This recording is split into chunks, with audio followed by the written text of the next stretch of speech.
Hi dears, നമസ്കാരം. എല്ലാവർക്കും നമ്മുടെ ചാനലിലേക്ക് സ്വാഗതം. ഇന്നിവിടെ പൈനാപ്പിൾ വെച്ചിട്ടൊരു പുഡിങ്ങാണ് കേട്ടോ കാണിക്കുന്നത്. പൈനാപ്പിൾ എല്ലാവർക്കും ഇഷ്ടമുള്ളൊരു ഫ്രൂട്ടാണ്. അപ്പം നിങ്ങൾ വാങ്ങുന്ന സമയത്ത് ഇതൊന്ന് ചെയ്ത് നോക്കണേ. അപ്പം ഇതിനാവശ്യമായിട്ടുള്ള സാധനങ്ങൾ നമുക്ക് എന്തൊക്കെയാണെന്ന് നോക്കാം. ഞാനിവിടെ 2 കപ്പ് പൈനാപ്പിളാണ് കേട്ടോ എടുത്തത്. അത് നല്ല പഴുത്ത പൈനാപ്പിൾ ആയിരിക്കണം. പിന്നെ 1/2 ലിറ്റർ പാല് വേണം. ഈ ഒരു കപ്പിൽ 2 കപ്പാണ് കേട്ടോ. പിന്നെ 9 ടേബിൾ സ്പൂൺ പഞ്ചസാര വേണം. ആദ്യം നമ്മൾക്ക് ഒരു പാൻ വെച്ച് പൈനാപ്പിൾ അതിലേക്ക് ഇട്ട് കൊടുക്കാം കേട്ടോ.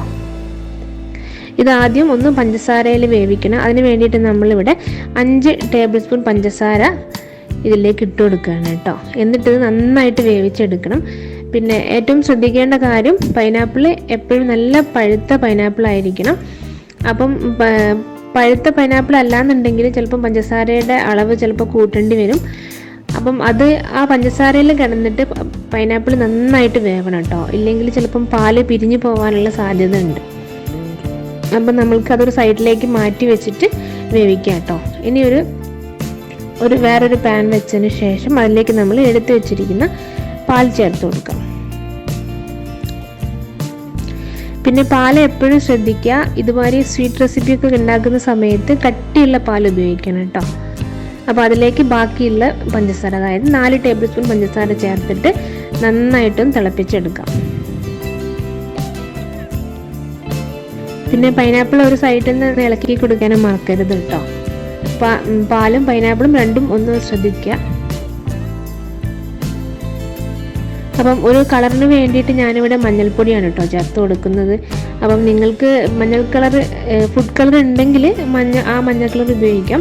ഞാനിപ്പോൾ ഫുഡ് കളർ ഇല്ലാത്തതുകൊണ്ട് അല്പം മഞ്ഞൾപ്പൊടി, അധികം ആവണ്ട. പക്ഷേ ഈ ഒരളവിൽ ചേർത്തുന്നുണ്ടെങ്കിൽ ടേസ്റ്റ് ഒന്നും വരില്ല കേട്ടോ. മഞ്ഞൾപ്പൊടിൻ്റെ ആ ടേസ്റ്റ് ഒന്നും വരില്ല. അപ്പം നമ്മളുടെ പാലും അവിടെ തിളച്ച് മാറ്റി വയ്ക്കാം. അതിനുശേഷം പൈനാപ്പിളും അവിടെ ഡ്രൈ ആയിട്ടുണ്ട് കേട്ടോ. അതൊന്ന് സൈഡിലേക്ക് മാറ്റി വയ്ക്കാം. അതിനുശേഷം ഒരു പാനിൽ നമ്മൾക്ക് ചൈന ഗ്രാസ്, ഞാനിവിടെ പുഡിങ്ങിന് വേണ്ടിയിട്ട് ചൈന ഗ്രാസ് ആണ് ഉപയോഗിക്കുന്നത്.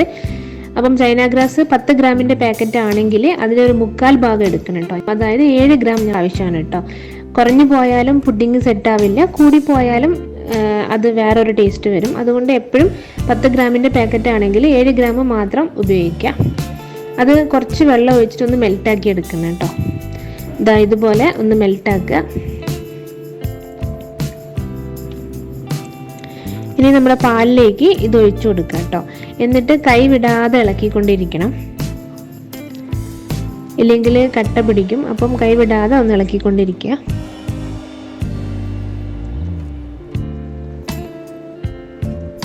ഒരു 2 മിനിറ്റ് ഒന്ന് തിളച്ചാൽ മതി കേട്ടോ. അപ്പം നമ്മൾ അതിനുശേഷം ഒരു പുഡിംഗ് ട്രേയിലേക്ക് നമ്മൾ ആദ്യം എടുത്തു വെച്ചിരിക്കുന്ന പൈനാപ്പിൾ ചേർക്കാം കേട്ടോ. അടിയിൽ ഒന്ന് ചേർത്തതിന് ശേഷം ഒന്ന് ലെവൽ ചെയ്ത് കൊടുക്കുക.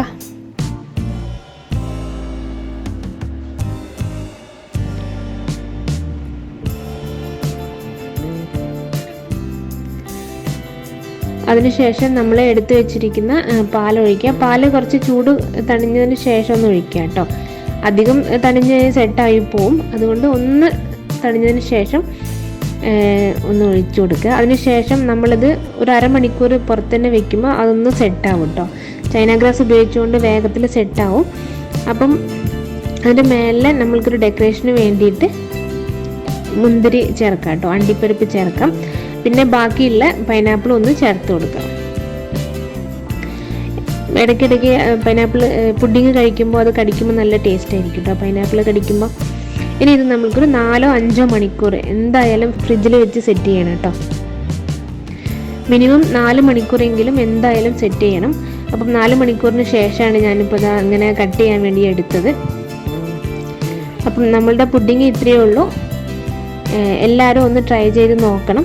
എല്ലാവർക്കും എന്തായാലും ഇഷ്ടമാവും. ഈ വീഡിയോ ഇഷ്ടമായാൽ ലൈക്ക് ചെയ്യാനും ഷെയർ ചെയ്യാനും മറക്കരുത്. ആരെങ്കിലും സബ്സ്ക്രൈബ് ചെയ്യാതെ കാണുന്നുണ്ടെങ്കിൽ ഒന്ന് സബ്സ്ക്രൈബ് ചെയ്ത് സപ്പോർട്ട് ചെയ്യണേ. Thank you.